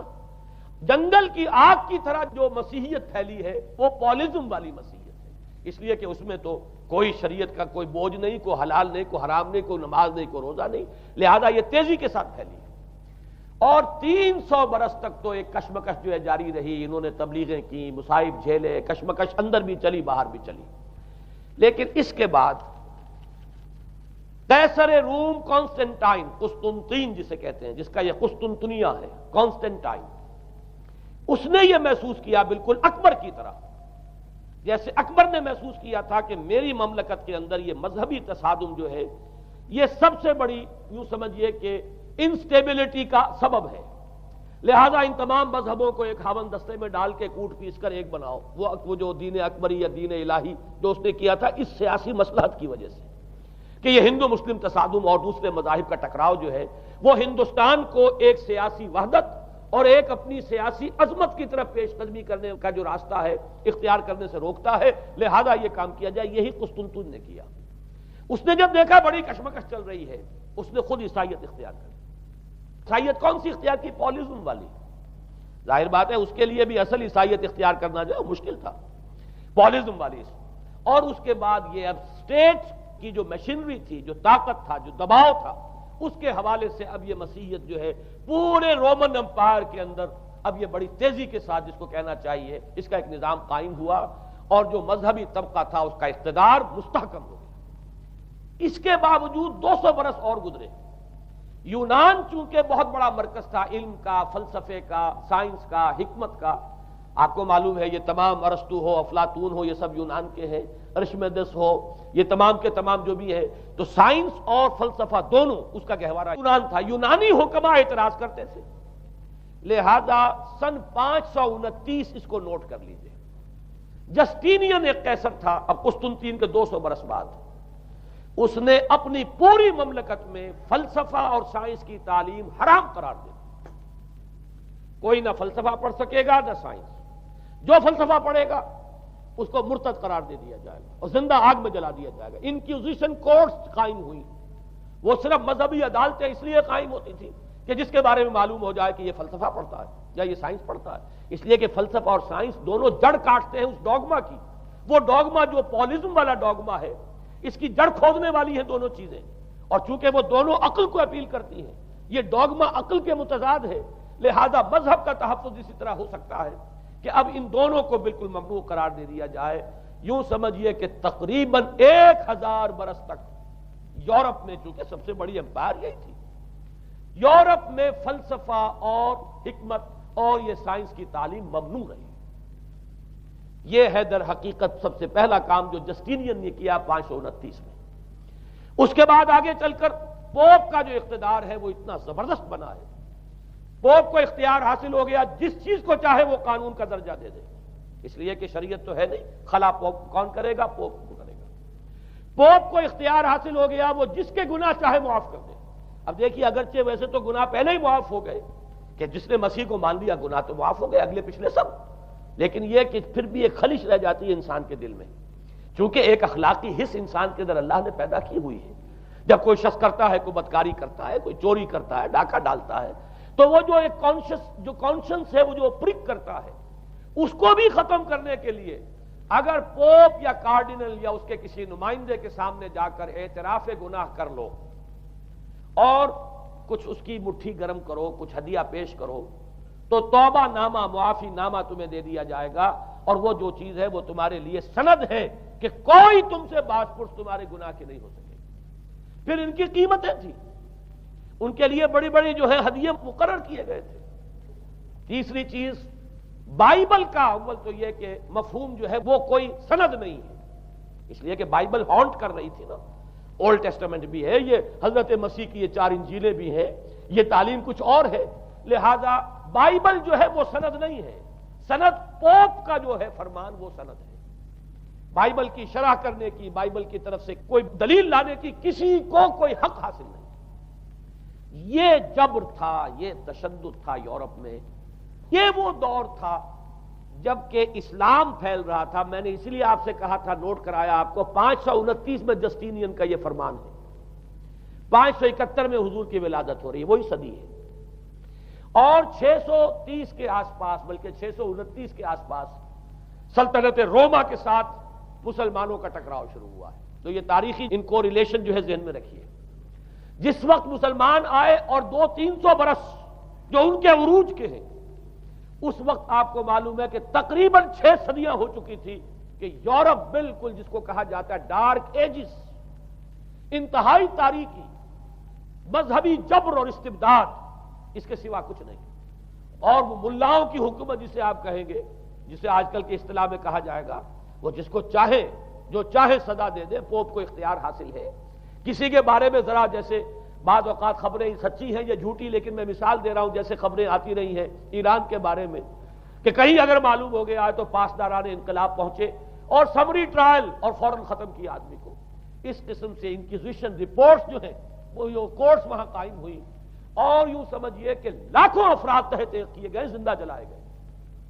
لیکن اس کے بعد جب عالم اسلام میں وہ روشنی پھیلی، اور خاص طور پر بنو عباس کے زمانے میں اب بھاگ بھاگ کر وہاں جو بھی تھے فلسفے کے اور سائنس کے کوئی دلچسپی رکھنے والے، وہ بھاگ کر عالم اسلام میں آ گئے. یہاں اب وہ کتابیں جو ہیں ان کے ترجمے ہوئے. خاص طور پر مامون اور ہارون الرشید کے زمانے کے اندر یہ علم جو ہے ہندوستان سے بھی لیا، یونان سے بھی لیا مسلمانوں نے، اور اس کے بعد یہ غرناطہ اور قرطبہ کی یونیورسٹیوں کے ذریعے سے اس علم نے پینیٹریٹ کیا ہے دوبارہ یورپ میں. دیکھیے سرکل کیسے بنا ہے. یونان کا علم آیا ہے پہلے عالم اسلام میں، مڈل ایسٹ میں، اور پھر ادھر سے ہو کر چکر کھا کر اور اسپین کی یونیورسٹیوں کے ذریعے سے یورپ میں انٹروڈیوس ہوا ہے. اس وقت پھر اصلاح مذہب کی تحریک شروع ہوئی، اور ساتھ ہی تحریک احیاء العلوم رینیسنس، اس کے نتیجے میں وہاں بیداری پیدا ہوئی. لیکن یہ بیداری اب آپ نوٹ کر لیجئے، ایک تو پروٹیسٹنٹ مذہب پیدا ہوا اور کئی سو برس تک تصادم رہا کیتھولکس کے اندر اور پروٹیسٹنٹس میں. پورے اسلام کی تاریخ میں کبھی اتنے خونی فسادات نہیں ہوئے ہیں، کبھی بھی شیعہ سنی فساد بھی کبھی اتنا نہیں ہوا جتنا کہ کئی سو برس تک رومن کیتھولکس اور پروٹیسٹنٹس کے مابین یورپ میں ہوتا رہا ہے. بلکہ اس میں تو ایسے ایسے واقعات آتے ہیں کہ لگ بھگ 10 لاکھ افراد جو ہیں وہ ختم ہوئے ہیں. یہ آپس کا تصادم جو تھا، پروٹیسٹنٹ مذہب جو پیدا ہوا اصلاح مذہب کی تحریک کے ذریعے سے، اور وہ رومن کیتھولک پاپائیت والا نظام، ان کے درمیان جو تصادم ہوا 10 لاکھ کی تعداد بتائی جاتی ہے کہ آدمی مارے گئے. بلکہ فرانس کا ایک شہر ہے، وہاں تو 19 دن تک مسلسل قتل عام کیا گیا پروٹیسٹنٹس کا، اور وہاں حاملہ عورتوں کے جو ہے پیٹ چاک کر کے بچے نکال کر ان کو بھی جو ہے ختم کیا گیا ہے. یہ سارا ظلم جو ہے وہاں ہوا ہے، تصادم ہوا ہے. اس کے نتیجے میں آپ خود سوچئے کہ کس قدر نفرت پیدا ہوئی عوام کے اندر مذہب سے. اس کے ساتھ ہی اب وہ علم شروع ہوا، سائنس شروع ہوئی. لہذا علم اور سائنس دونوں کی جڑ میں مذہب سے شدید نفرت پیدا ہو. یہ ہے وہ سبب کہ جس نے یہاں سے راستے علیحدہ کر دیے. اور مذہب چونکہ جبر کرتا ہے، مذہب چونکہ عقل کے اوپر بیڑیاں بٹھاتا ہے، پہرے بٹھاتا ہے، بیڑیاں ڈالتا ہے، اور مذہب چونکہ تشدد کرتا ہے، لہذا مذہب کے خلاف ایک نفرت، ایک ریئیکشن. یہ ہے اس ساری سائنسی ارتقاء اور سائنٹیفک اور ٹیکنالوجیکل جو ڈیولپمنٹ ہوئی ہے، اس کی جڑ میں مذہب سے نفرت جو ہے اس کے بیج بو دیے گئے. اور یہ 200-250-300 سال میں اب یہ جو تناور درخت بن کر آیا ہے کہ ایک طرف سائنس کی ترقی، ٹیکنالوجی کی ترقی آسمان کو چھو رہی ہے. آج انسان چاند کے اوپر تو انسان کے قدم جو ہے پہنچ چکے ہیں، اور آپ کا ایک راکٹ جو ہے وہ پورے تمام سیارے جو ہیں ہمارے سولر سسٹم کے ہیں ان سب کا چکر لگا کر، اور وہ اس سے باہر چلا گیا ہے، خلا کے اندر کہاں گیا کچھ پتا نہیں. لیکن یہ کہ تقریباً یوں سمجھیے کہ سن 77 کا چلا ہوا وہ، اور 12 برس تک اس نے سفر طے کیا ہے، اور کم سے کم سولر سسٹم کا جو ہے اس نے پورا جو ہے احاطہ کیا ہے. اور جو میں نے آپ کو وہ احادیث سنائی ان کے حوالے سے بات کیا سمجھ میں آئی کہ یہ سائنٹیفک، ساری کی ساری سائنٹیفک ڈیولپمنٹ، یہ ٹیکنالوجیکل ڈیولپمنٹ، لیکن چونکہ اس کے ساتھ مذہب کا انکار ہے، خدا پر ایمان نہیں ہے، آخرت کا یقین نہیں ہے، روح کا گویا کہ انکار، روحانیت تو بہت دور کی بات ہے، روح کا بھی انکار. نتیجہ یہ ہے کہ ان دونوں چیزوں کے مابین وہ گیپ جسے میں نے کہا تھا ایپالنگ گیپ، ایک بہت بڑا گیپ ہے جو پیدا ہو چکا ہے. اب میں حدیث آپ کو سنا رہا ہوں. بخاری شریف میں جو روایت ہے حضور نے فرمایا کہ دجال کے ماتھے پر لکھا ہوا ہوگا کافارا، کفر. الفاظ یہ ہے انہو مکتوب بین عینیہ کافارا، علیحدہ علیحدہ، یقرأہ کل مومن کاتب او غیر کاتب. وہ اس طرح نمایاں لکھا ہوا ہوگا کہ ہر شخص اسے پڑھ لے گا، چاہے وہ لکھنے والا ہو چاہے نہ ہو، لکھا پڑھا ہو چاہے نہ ہو. یعنی اس تہذیب کے پیشانی پر کفر لکھا ہوا ہے. مذہب سے دشمنی، مذہب سے بغض، مذہب سے دوری، مذہب کی ہر چیز کی نفی. آج جو ایک ورلڈ سویلائزیشن ہے، ایک عالمی تہذیب ہے جس کا کہ غلبہ ہے ہمارے اس پورے گلوب پر، اس میں 3 چیزوں کے مقابلے میں 3 چیزوں کی اہمیت ہے. خدا کی اہمیت نہیں ہے، ہوگا، ہم انکار بھی نہیں کرتے، لیکن ہم جانتے بھی نہیں کہ ہے کہ نہیں. ہاں، اہمیت کائنات کی ہے. غور کرو، کائنات کے قوانین کو سمجھو، ایکسپلائٹ کرو، قوت جو ہے نیچر کی قوت اس کو مسخر کرو، اس کو استعمال کرو. ہوگا خدا، ہے یا نہیں ہے چھوڑو اس بحث کو. اصل اہمیت جو ہے وہ کائنات کی. اسی طرح اصل اہمیت اس جسم کی ہے، مادے کی ہے. روح ہوگی کوئی شے ہمیں نہیں پتا، نہ ہم دیکھ سکتے ہیں، نہ ہم اسے چھو سکتے ہیں، نہ چکھ سکتے ہیں. ہوگی لیکن یہ کہ اصل جو ہے اہمیت وہ مادے کی اور جسم کی، اس کی فکر کرو۔ اسی طریقے سے حیات دنیاوی، اصل سے حیات دنیاوی ہے، اس کو بناؤ سنوارو، بہتر سے بہتر زندگی گزارو، ویلفیئر سٹیٹ ہو، بہت ہی عمدہ ماحول ہو اور ہر چیز کو، لیکن حیات اخروی ہوگی۔ اب تو آرام سے گزرتی ہے، آخرت کی خبر خدا جانے ہے یا نہیں ہے، اس سے ہمیں کوئی بحث نہیں۔ تین چیزوں کے مقابلے میں تین چیزوں کی اہمیت، یا یوں کہیے کہ تین چیزوں کے مقابلے میں مقابل کی تین چیزوں کو بالکل غیر اہم، اس کی طرف کو توجہ ہی نہیں۔ توجہ کا ارتکاز کائنات پر ہے، ذات باری تعالیٰ پر نہیں۔ ذات و صفات باری تعالیٰ ایک صرف علمی موضوع ہے، اصل توجہ کی شے کائنات ہے۔ روح ہوگی کوئی شے، اصل شے جسم ہے اور مادہ ہے۔ حیات اخروی ہمیں نہیں پتا، کسی نے واپس آ کر خبر نہیں دی مرنے کے بعد، لہذا ہم نہیں کہہ سکتے ہے کہ نہیں ہے۔ البتہ یہ کہ حیات دنیا بھی تو ہے، اس کو مضبوطی کے ساتھ تھامو، اس کو بہتر بناؤ۔ توجہ کا اصل ارتکاز حیات دنیاوی پر ہے۔ یہ ہے وہ گلوبل سویلائزیشن جو در حقیقت یورپ سے ابری، اور یورپ سے ابری ہے، اس کی بنیاد میں مذہب کی دشمنی موجود تھی، جو رد عمل تھا در حقیقت اس پاپائیت کے نظام کا جو پولزم کے ذریعے سے دنیا میں قائم ہوا۔ یہ وجہ ہے، اور آج انسان جہاں کھڑا ہے غور کیجئے، انتہائی ہولناک جنگ جو ہے وہ اس کے سر پر ایک خطرے کے طور پر مسلط ہے۔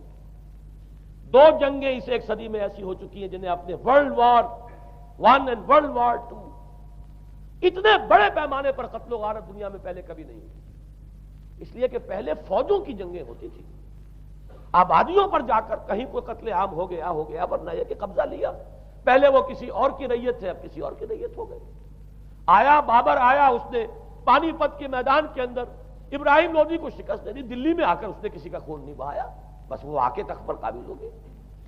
کہیں کہیں ہوئے ہیں فتنے، یا پھر عذاب الہی آتے رہے ہیں کہ رسولوں کے انکار کی سزا کے طور پر قوم نسیہ منسیہ کی گئی ہے، لیکن جنگیں جو دنیا میں ہوتی تھی، وہ جنگوں کا معاملہ جو ہے وہ اس نوعیت کا ہوتا تھا، وہ فوجوں کے درمیان ٹکراؤ ہوتا تھا، میدان جنگ میں کشتوں کے پشتے لگتے تھے، لیکن اس کے بعد نہیں ہو گیا، کہیں کسی نے بہت غصہ نکال لیا۔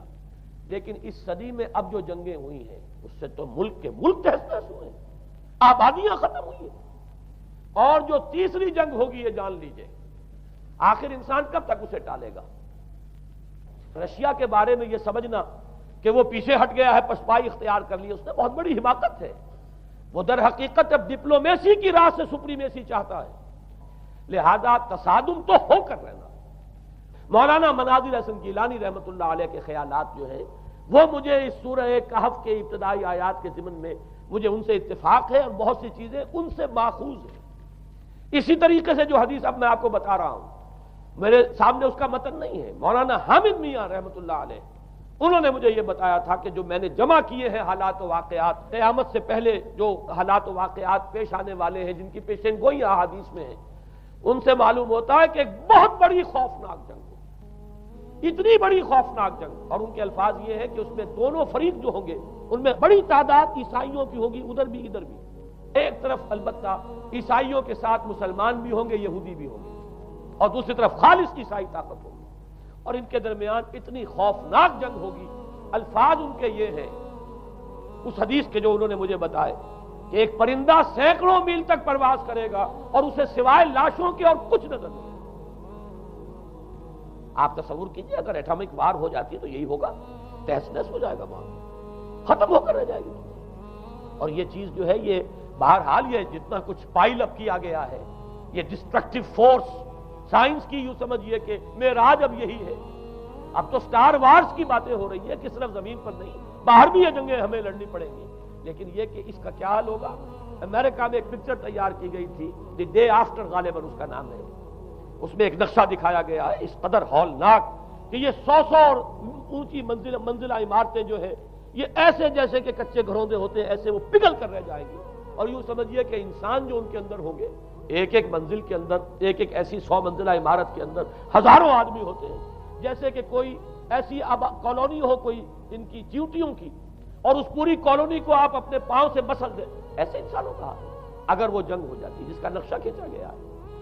یہ ہے در حقیقت وہ بات کہ جو مولانا مناظر حسن گیلانی فرما رہے ہیں ان آیات مبارکہ میں، وَيُنذِرَ الَّذِينَ قَالُوا اتَّخَذَ اللَّهُ وَلَدًا، تاکہ خبردار کر دے یہ قرآن ان لوگوں کو جنہوں نے کہا ہے کہ اللہ نے بیٹا بنایا، بدترین شرک کا جنہوں نے ارتکاب کیا، اور اسی ولدیت مسیح کے عقیدے سے وہ ساری کرپشن جو ہے دین خداوندی کی، دین مسیح کی اصل جو دین تھا اس کی جو ہوئی ہے، اور اس کے نتیجے میں آج نوع انسانی وہاں کھڑی ہے۔ اسی لیے آیت نمبر 2 میں فرمایا وَيُنذِرَ بَأْسًا شَدِيدًا مِّن لَّدُنْهُ، تاکہ خبردار کر دے ایک بہت بڑی جنگ سے۔ ہمارے اکثر مفسرین نے یہاں پہ ایک بہت بڑا عذاب کہہ کر جو ہے وہ گزر گئے، لیکن واحد یہ لفظ ہے قرآن مجید کا یہ مقام ہے جہاں لفظ باس آیا، اور مولانا مناظر حسن گیلانی نے بحث کی باس تو جنگ کو کہتے ہیں، قرآن مجید میں جہاں بھی یہ لفظ آیا جنگ کو کہتے ہیں۔ تو ایک بہت بڑی ہولناک جنگ جس کے لیے فرمایا ملتن ہو، یہ تمہارے اپنے پیمانوں پر نہیں آئے گی، یہ تمہارے حساب کتاب میں نہیں آ سکتا جو ڈسٹرکشن ہوگی۔ جیسے کہ آپ علم لدنی کہتے ہیں، ایک علم وہ ہے جو جانے بوجھے طریقے سے حاصل کیا جاتا ہے، ایک علم لدنی ہے جو خاص اللہ تعالیٰ اپنے کسی بندے کو عطا فرما دے۔ اس جنگ کی جو ہلاکت خیزی ہے وہ تمہارے حساب کتاب میں آنے والی نہیں ہے۔ لِيُنذِرَ بَأْسًا شَدِيدًا مِّن لَّدُنْهُ وَيُبَشِّرَ الْمُؤْمِنِينَ الَّذِينَ يَعْمَلُونَ الصَّالِحَاتِ أَنَّ لَهُمْ أَجْرًا حَسَنًا مَّاكِثِينَ فِيهِ أَبَدًا۔ البتہ اللہ تعالیٰ بچائے گا اپنے اہل ایمان بندوں کو جو نیک عمل پر بھی قائم۔ اب میں وہ حدیثیں آپ کو سنا دوں، میں نے پہلے بخاری کی حدیث آپ کو سنا دی کہ اس پورے فتنے کے معلوم ہوگا کہ اس کی دونوں آنکھوں کے مابین کافارا لکھا ہوا ہے کفر، گویا کہ یہ سمبل ہے، یہ علم ہے، یہ علامت ہے اس جدید موجودہ تہذیب کی کفر، الحاد، مادہ پرستی، خدا کا انکار، آخرت کا انکار، روح کے وجود کا انکار۔ اس کے بعد فرمایا یہ ابو داؤد کی روایت ہے، فواللہ، تو خدا کی قسم وہ وقت جب آئے گا، ان الرجل لیاتیہ وہو یحسب انہ مومن، ایک شخص حاضر ہوگا اس کے پاس، دجال کے پاس، اور وہ شخص اپنے آپ کو مومن سمجھتا ہوگا کہ مومن ہے، فیتبعہ بما یبعث بہ الشبہات، لیکن جو شبہات اس فتنے کی وجہ سے اس کے اندر پیدا ہو جائیں گے اس کی وجہ سے وہ بھی اسی کی پیروی کرے گا۔ آج آپ عالم اسلام کا نقشہ دیکھ لیجیے، ذہنوں کے اندر جو شبہات ہیں، ایمان کے بارے میں یقین کی کیفیت کتنوں کو حاصل ہے، وہی ساری ہماری بھی ویلیوز ہے، وہی مادی تہذیب جو ہے، آج ہم بھی اسی کے پیروکار ہیں، سمجھتے ہیں اپنے آپ کو مسلمان، سمجھتے ہیں مومن، لیکن ذرا تجزیہ کیجئے۔ اسی کو میں نے اپنے اس کتابچے میں اسلام کی نشرت ثانیہ میں تفصیل سے واضح کیا کہ در حقیقت رگوں پے میں سرایت کر گئی ہے یہ تہذیب۔ بظاہر جو ہے نظر آتا ہے جیسے روئے ارضی پر، زمین کے اوپر تو آپ کو کہیں اونچائی نظر آ جائے گی، کہیں نیچائی نظر آ جائے گی، کہیں پانی ہے، کہیں خشکی ہے، ذرا اوپر چلے جائیں تو ہوا ہے، ہوا کا غلاف پورے کرۂ ارضی کو اپنے اندر لیے ہوئے۔ یہی حال ہے ہر ملک میں آپ چلے جائیں، نیچے کے لوگوں میں کچھ مذہب وذہب نظر آ جائے گا تھوڑا بہت۔ ہندوستان میں بھی اگر کوئی مندروں میں جاتا تو گھٹیا آدمی جاتے ہیں، بیچارے نیچ لوگ جاتے ہیں، بڑا لوگ آدمی کوئی نہیں جاتا۔ ہمارے ہاں بھی جا کے ہوتے ہیں مساجد میں سفارا تو غریب، پردہ رکھتے ہیں اگر کوئی تمہارا تو غریب۔ شہروں میں ایک کاروباری طبقہ ضرور ایسا ہے جو نماز روزے کے ساتھ اس کا ایک شوق ہے، لیکن آپ جا کے دیکھ لیجئے دیہات کے اندر کیا حال ہے۔ تو معلوم یہ ہوا کہ نیچے تو شاید کچھ نہ کچھ فرق ہے، یہ مسلمان ملک ہے، یہ ہندو ملک ہے، یہ فلاں ملک ہے، یہ بدھ مت کا ملک ہے، لیکن اوپر چلے جائیں یعنی ہر ملک کے اوپر جو ایلیٹ ہے، جو اعلیٰ تعلیم یافتہ، جو آپ کی ملٹری اور سول بیوروکریسی ہے ٹاپ کی، وہ تو ایک ہی رنگ میں رگے ہوئے، ان کا لباس وہی، ان کا رہن سہن وہی، ان کا تمدن وہی، نام کا فرق اگر نہ ہو تو پتہ نہیں چلے گا یہ مسلمان ہے کہ ہندو ہے کہ سکھ ہے، پر پتہ چلے گا وی پی سنگھ نام ہے تو پتہ چلے گا کہ ہندو ہے، لیکن یہ کہ باقی اس کی وضاحت، اس کا لباس، اس کا اٹھنا بیٹھنا، آپ کے ہاں یہ تو کچھ عوامی دور میں آ کے کرتا شلوار جو ہے وہ آئی ہے، لیکن وہ بھی اندرون ملک ہوتی ہے، باہر جا کر ہمارے اپنے ان لوگوں کے جو لباس ہوتے ہیں، آپ کو دیکھیے کہاں فرق معلوم ہو جائے گا کہ کون مسلمان ہے اور کون ہندو اور کون پارسی ہے اور کون عیسائی ہے۔ تو معلوم یہ ہوا کہ اوپر ایک ہی گلوبل سیویلائزیشن ہے جس کا دور دورہ ہے، اور اس سیویلائزیشن کے ماتھے پر لکھا ہوا ہے کافارا، اس میں وہ ایمان نہیں ہے، اس میں الحاد ہے، مادہ پرستی ہے، کفر ہے۔ اس میں آخری حدیث جو میں آپ کو سنا رہا ہوں، حضور نے فرمایا آخر من یخرج الیہ النساء، اس فتنے کی طرف پیش قدمی کرنے والا آخری طبقہ ہوگا عورتوں کا، وہ جب اس تہذیب کی طرف لپکیں گے، یہ طبقہ جب آگے بڑھے گا، یہ جو ہمارے ہاں بھی جلوس نکلتے ہیں، شریعت کا مذاق اڑانے والے جلوس، اسلامی احکام کی نفی کرنے والے جلوس نکلتے ہیں، اور ان کے جس طریقے سے ڈسپلے ہوتا ہے اخبارات کے اندر، جتنا ان کے لیے اعزاز ہے، جتنی ان کے لیے یہاں پر تکریم ہے ہمارے معاشرے کے اندر، اس کو پیش نظر رکھیے۔ آخر من یخرج الیہ النساء حتی ان الرجل لیرجع الی امہ و ابنتہ و اختہ و عمتہ فیوثقھا رباطا، یہاں تک کہ ایک بندہ مومن کا حال یہ ہو جائے گا کہ وہ دوڑے گا اور کوشش کرے گا اپنی ماں کو، بیٹی کو، بہن کو، پھپھی کو باندھ کر رکھے کہ وہ نکل نہ جائے۔ یہ حال ہو جائے گا کسی شخص کا۔ آج کتنے لوگ بے بس ہو چکے ہیں، اب وہ باندھ کر رکھنے والے بھی گویا کہ ہتھیار ڈال چکے، ورنہ یہ کہ ایک دور تھا کہ کچھ نہ کچھ باندھ کر رکھنے والے تو تھے، لیکن اب تو آزادی کی صورت آئی ہے تو باندھ کر رکھنے والے جو ہے وہ ہار مان چکے۔ اب تو آپ دیکھیں گے اچھے بھلے نظر یہ آتا ہے، داڑھی رکھی ہوئی ہے، خود جو ہے وہ مذہبی مزاج کے ہیں، لیکن بالکل بے پردہ کو خاتون جو ہے این ان کے اسکوٹر کے پیچھے بیٹھی ہوئی یا ان کے کار کے اندر ان کی برابر کی چیز کے اوپر بیٹھی ہوئی جا رہی ہے۔ بے پردگی، یہ اباحیت، ہمارے اخبارات کا جو حال ہے اس کو دیکھیے۔ خدا کے لیے یہ رنگین صفحات بند کرو، لیکن مجال ہے جو کسی کے کان پر جوں تک نہیں دی۔ لہذا حدیث کے الفاظ نوٹ کیجئے، آخر من یخرج الیہ النساء، اس فتنے کی طرف پیش قدمی کرنے میں آخری طبقہ جو ہوگا وہ خواتین کا ہوگا۔ حتی ان الرجل لیرجع الی امہ و ابنتہ و اختہ و عمتہ، یہاں تک کہ آدمی دوڑے گا، پکڑے گا اپنی ماں کو، اپنی بیٹی کو، اپنی بہن کو، اپنی پھپھی کو، اور اسے باندھ کے ہی کوشش کرے گا کہ کہیں وہ اس طریقے سے اس دجالی فتنے کے اندر جو ہے وہ اسی کی پیروی کے اندر گھر سے نہ نکل جائے۔ یہ ہے وہ فتنہ جس کی لپیٹ میں اس وقت پوری دنیا آئی ہوئی ہے۔ اب نوٹ کیجئے، اس فتنے کے لیے اب میں چند باتیں اور کہہ رہا ہوں۔ لغوی بحث کیا ہے؟ دجال کسے کہتے ہیں؟ یہ بنا ہے لفظ دجل سے۔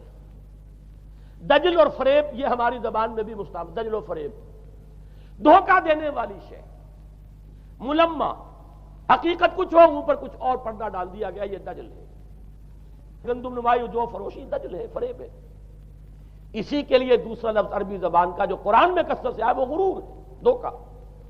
اصل میں یہ دنیا دھوکہ ہے جو حیات اخروی کے لیے ایک پردہ بن کر ہماری آنکھوں پر پڑ گیا ہے۔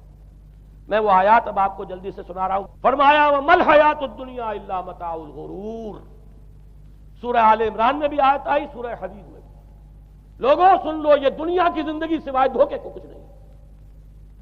میں بعد میں عرض کر دوں گا کہ ایک دوسرا رخ بھی ہے دنیا کی زندگی کا، لیکن اس وقت یہ آیات سن لیجئے۔ غرتکم الحیات الدنیا، تمہیں دھوکے میں ڈال دیا اس دنیا کی زندگی نے، یہ سورہ جاثیہ کی آیت نمبر 35 ہے۔ غرتہم الحیات الدنیا، انہیں دھوکے میں ڈال دیا دنیا کی زندگی نے، یہ سورہ انعام میں آیت نمبر 70 بھی ہے، آیت نمبر 130 بھی ہے۔ تیسری مرتبہ سورہ اعراف میں آیت نمبر 51 ہے، اور 2 مرتبہ سورہ لقمان اور سورہ فاطر میں آیا فلا یغرنکم الحیات الدنیا ولا یغرنکم باللہ الغرور۔ دیکھو لوگوں، کہیں تمہیں دنیا کی زندگی دھوکے میں نہ ڈال دے۔ یہ دنیا کی زندگی جو ہے دھوکہ بن کر ایک فریب کا پردہ ہمارے آنکھوں پر ڈالتی ہے کہ یہ ہمارا مطلوب مقصود، اسی کے لیے بھاگ دوڑ، اسی کو بنانا سنوارنا۔ وہ جو میں عرض کر چکا ہوں، 3 چیزوں کے مقابلے میں 3 چیزوں کی اہمیت۔ حیات دنیاوی جب مطلوب بن جائے، حیات دنیاوی جب انسان کی اصل محبوب بن جائے، تو گویا کہ حیات اخروی اب نگاہوں سے اوجھل ہو گئی، آنکھ اوجھل پہاڑ اوجھل۔ یہی ہے اصل دجل، یہی ہے اصل فریب۔ آیات اور سنیے، سورہ اعلی، بل تؤثرون الحیات الدنیا والآخرۃ خیر وابقیٰ۔ لوگوں، تمہاری گمراہی کی اصل جڑ بنیاد کیا ہے؟ تم دنیا کی زندگی کو ترجیح دیتے ہو، جبکہ آخرت بہتر بھی ہے اور باقی رہنے والی بھی ہے۔ کلا بل تحبون العاجلہ وتذرون الآخرہ۔ کوئی نہیں، تمہارا اصل مرض یہ ہے کہ تم اس عاجلہ سے جو موجود ہے، سامنے ہے، نقد ہے، اس سے محبت کرتے ہو، اور آخرت کو تم نے تج دیا ہے، چھوڑ دیا ہے۔ یہ سورہ قیامہ اور اس سے اگلی سورت جو ہے وہ آپ کے علم میں ہے، سورۃ الدہر۔ اس میں فرمایا گیا ان ہؤلاء یحبون العاجلۃ ویذرون وراءہم یوما ثقیلا۔ ان لوگوں کا اصل مرض یہ ہے، یہ اس عاجلہ کو پسند کرتے ہیں، اس سے محبت کرتے ہیں، اور پیچھے وہ جو بھاری دن آنے والا ہے اس کا خیال انہوں نے دل سے نکال دیا۔ یہ ہے در حقیقت اصل فساد، اصل فتنہ، اصل گمراہی۔ 100 خرابیوں کی جڑ ایک خرابی۔ اب اسی کا ایک نتیجہ نکلتا ہے، یہ دنیا جتنی حسین بنتی چلی جائے گی اتنا ہی فتنہ شدید سے شدید تر ہوتا چلا جائے گا۔ یہاں جتنی آسائشیں ہوں گی اتنا ہی آپ پر غفلت کا پردہ طاری ہو جائے گا۔ اور آپ کو معلوم ہے کہ اس پوری سائنٹیفک جو بھی ڈیولپمنٹ ہے اس کا حاصل کیا ہے؟ یورپ میں جائیے واقعتاً دنیا بڑی حسین بن چکی ہے، امریکہ میں جائیے واقعتاً بہت حسین دنیا ہے، ابو ظبی میں جائیے بڑی حسین نظر آئے گی دنیا، کارنیشز جس طریقے کے آباد ہیں۔ یہ دنیا کا حسن جتنا بڑھے گا اتنا ہی یہ آنکھوں پر اور بھاری پردہ ڈال دے گی، آخرت سے آپ کو غافل کر دے گی۔ یہی دجل ہے، یہی فریب ہے، یہی فتنہ دجالی ہے۔ یہی وجہ ہے، دیکھیے یہ جو آیات آج میں بیان کر رہا تھا اس میں آخر میں فرمایا انا جعلنا ما علی الارض زینۃ اللہ لنبلوہم ایہم احسن عملا۔ ہم نے اس زمین کے اوپر جو کچھ ہے اسے اس کا بناؤ سنگھار بنا دیا ہے، زینت بنا دیا ہے، تاکہ ہم جانچیں پرکھیں امتحان لیں کون ہے اچھے عمل کرنے والا۔ یعنی رخ روشن کے آگے شمع رکھ کر وہ یہ کہتے ہیں ادھر جاتا ہے دیکھیں یا ادھر پروانہ آتا ہے۔ اللہ تعالیٰ نے اسی امتحان میں ہمیں ڈالا ہے۔ اس دنیا کی یہ زینت ہے، زیبائش ہے، آرائش ہے، چمک دمک ہے، یہاں کی رونقیں ہیں، ان کو دیکھ کر آدمی ہل جاتا ہے، انہی کے پیچھے پڑ جاتا ہے، حلال سے حرام سے، جائز سے ناجائز سے، صحیح سے غلط سے، جس طرح بھی ہو یہ رونقیں میں بھی زیادہ سے زیادہ اپنے گھر میں لے آؤں، میں بھی اپنے ہاں وہ آسائشیں فراہم کر لوں، میں بھی یہ تمام چیزیں جو ہے جمع کر لوں۔ اسی کے لیے انسان اپنا نہ صرف یہ کہ پوری زندگی کا اثاثہ اسی میں انویسٹ کر بیٹھتا ہے بلکہ دیانت، شرافت، ان سب کو بھی داؤ پر لگا دے۔ انا جعلنا ما علی الارض زینۃ اللہ لنبلوہم ایہم احسن عملا۔ ہم نے زمین کے اوپر جو کچھ ہے اسے اس کا زیور بنا دیا ہے، سنگھار، تاکہ ہم ذرا آزمائیں ان کو کہ آیا یہاں کے ہی اسی حسن کے اندر، اسی رعنائی کے اندر گم ہو کر رہ جاتے ہیں، یا اس حسن ازلی وہ اللہ تعالیٰ کا جلال و جمال یہ اس کے طالب بنتے ہیں۔ یہ ہے در حقیقت امتحان۔ اسی کو جیسے کہ حدیث میں بھی آیا تھا، شروع کی آیات اور آخری آیات، آخری رکوع میں فرمایا قل هل ننبئکم بالاخسرین اعمالا، اے نبی ان سے کہیے کیا ہم تمہیں بتائیں اپنی زندگی کی جد و جہد میں، بھاگ دوڑ میں سب سے زیادہ خسارے میں کون رہے؟ الذین ضل سعیہم فی الحیاۃ الدنیا وہم یحسبون انہم یحسنون صنعا۔ وہ لوگ کہ جن کی بھاگ دوڑ، جن کی محنت، جن کی کوشش وہ دنیا کی زندگی ہی میں بھٹک کر رہ گئی، اور وہ اپنے کہیں یہ سمجھتے رہے کہ ہم بڑے کامیاب ہو رہے ہیں، بہت اچھے کام کر رہے ہیں، ہم نے اتنی ترقی کر لی، ہم نے یہ کچھ بنا لیا، میں نے یہ جائیداد بنا لی، میں نے یہ کچھ مقام حاصل کر لیا، لیکن مطلوب و مقصود دنیا۔ ضل سعیہم فی الحیاۃ الدنیا، انہوں نے دنیا کی زندگی ہی کے اندر اپنی ساری سعی و جہد کو بھٹکا کر رکھ دیا۔ میں اس کا جو دوسرا رخ بتانا چاہتا تھا وہ ایک حدیث کے حوالے سے ہے۔ اگر آخرت مطلوب و مقصود رہے تو یہ دنیا آخرت کی کھیتی بن جاتی ہے۔ حضور نے فرمایا دنیا مزرعۃ الآخرہ، اگر تمہارا مطلوب و مقصود آخرت ہے تو پھر یہ دنیا کے اندر یہ کھیتی ہے، بو گے یہاں تو وہاں کاٹو گے۔ نیک اعمال کرو، خدمت خلق کے لیے کوشاں ہو جاؤ، لوگوں کی ہدایت کے لیے اپنی توانائیاں جو ہے وقف کرو۔ خیرکم من تعلم القرآن وعلمہ، اس دنیا میں محنت کرو گے تو آخرت میں اجر و ثواب پاؤ گے۔ الدنیا مزرعۃ الآخرہ، اگر آخرت مطلوب و مقصود ہو تو دنیا بڑی قیمتی ہے، اس کا ایک ایک لمحہ بڑا قیمتی ہے۔ تو حیات دنیا بھی نہ صرف یہ کہ غیر حقیقی نہیں بلکہ بہت قدر و قیمت کی حامل، لیکن اگر پردہ پڑ گیا، آخرت نگاہوں سے اوجھل اور دنیا ہی مطلوب و مقصود، تو یہ دھوکے کی ٹٹی ہے۔ وَمَا الْحَيَاةُ الدُّنْيَا إِلَّا مَتَاعُ الْغُرُورِ، نہیں ہے دنیا کی زندگی مگر دھوکے کا سامان۔ غرتہم الحیات الدنیا، غرتکم الحیات الدنیا، لا تغرنکم الحیات الدنیا، دیکھنا یہ دنیا کی زندگی کہیں تمہیں دھوکے میں نہ ڈال دے۔ آخری بات عرض کر رہا ہوں، یہی وجہ ہے سورہ بنی اسرائیل میں بھی آخری لفظ جو پہلے رکوع میں وہ کیا تھا؟ وَأَنَّ الَّذِينَ لَا يُؤْمِنُونَ بِالْآخِرَةِ أَعْتَدْنَا لَهُمْ عَذَابًا أَلِيمًا۔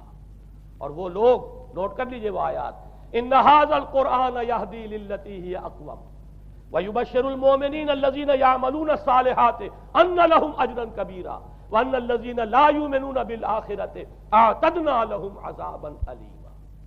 یہاں پر ایمان بالآخرہ جو ہے اس کو اہمیت دی گئی ہے۔ جو لوگ آخرت پر یقین نہیں رکھتے ان کے لیے ہم نے دردناک عذاب فراہم کیا۔ اور یہاں پر بھی جیسا کہ سامنے آ گیا سورہ کہف جو ختم ہو رہی ہے جن مضامین پر، وہ بھی وہی آیات ہیں جن کے بارے میں حدیث میں آیا ہے کہ دجالی فتنے سے محفوظ کرنے میں ان کی بڑی تاثیر ہے۔ قل هل ننبئكم بالاخسرین اعمالا الذین ضل سعیهم فی الحیاۃ الدنیا وهم یحسبون انهم یحسنون صنعا اولئک الذین کفروا بآیات ربهم ولقائه فحبطت اعمالهم فلا نقیم لهم یوم القیامۃ وزنا۔ یہ وہ لوگ ہیں جنہوں نے اپنی رب کی آیات کا انکار کیا، جن کی دنیا ہی مطلوب و مقصود بن کر رہ گئی ہے، چاہے وہ کہیں ہم قرآن کے ماننے والے ہیں اور محمد کے عاشق ہیں صلی اللہ علیہ وسلم، اولئک الذین کفروا بآیات ربهم ولقائه فحبطت اعمالهم ولا نقیم لهم یوم القیامۃ وزنا ذلک جزاؤہم جہنم بما کفروا واتخذوا آیاتی ورسلی ہزوا۔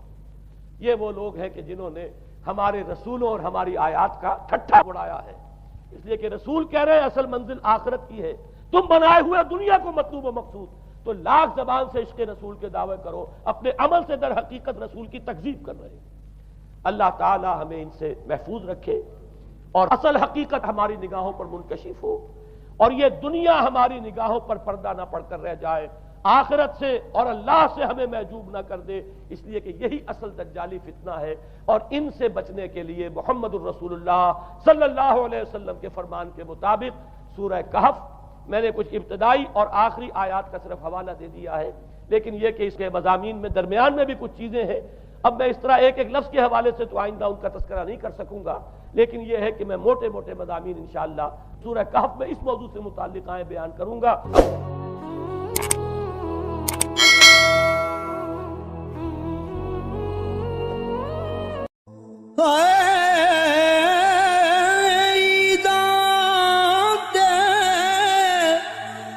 شب رات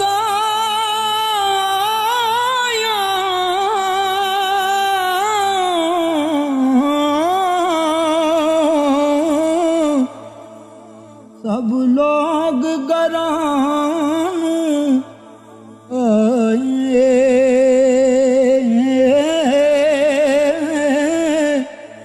او نہیں آئے او پرت محمد